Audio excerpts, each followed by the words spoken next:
Netanyahu hükümeti sadece Orta ülkeleri için değil, küresel düzeyde bir tehdit kaynağı haline gelmiştir.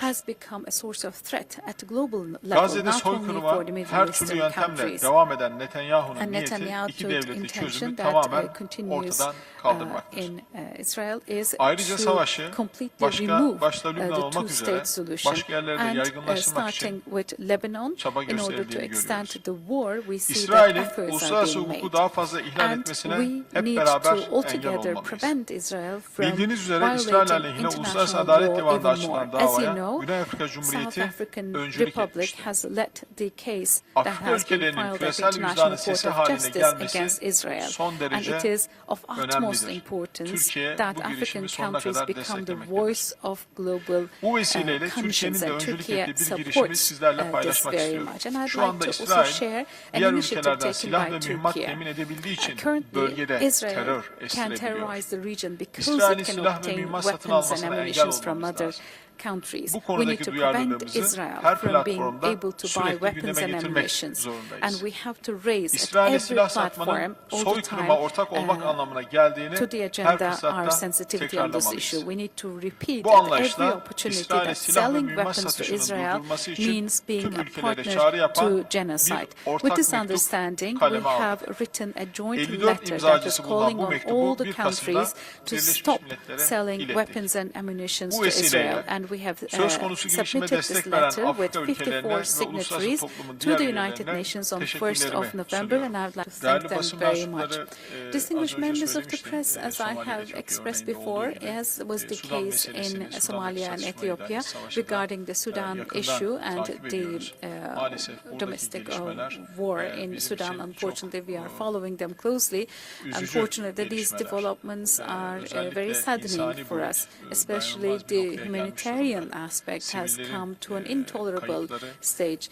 The civilian losses, millions of people that have been displaced. Currently, they are in need of food, water, and medicine. The civilian population that do not have access to food, water, and medicine should not be overlooked by the international community. Just as we are focusing on Gaza, we should also focus on the hungry and desperate people who are thirsty, who are defenseless in Sudan as well, and we need to run to help them as well. Especially regarding humanitarian aid, we need to start a mobilization altogether to help Sudan. There is already a humanitarian aid provided by Turkey. We are regularly sending them to Port Sudan and other places, but as I have expressed before, we need to also continue this without any interruptions at the international level as well. But more important, this tragedy, this suffering by people, this death caused by people is caused by conflict, and more important is to bring an end to this conflict. We are in contact with both parties, and we are also very much closely following up the Jeddah process that has been started, and this process had a couple of meetings. It started with a couple of countries, and then Egypt and UAE were also included, but as of today, currently, the parties, there has not been any development that would cause the parties to stop the war. Hope there will be such a development soon. As Turkey, we are ready to do whatever we can, and we have conveyed this to our colleagues in the Jeddah process. But as I have expressed before, with both parties, we are providing the required advice and recommendations.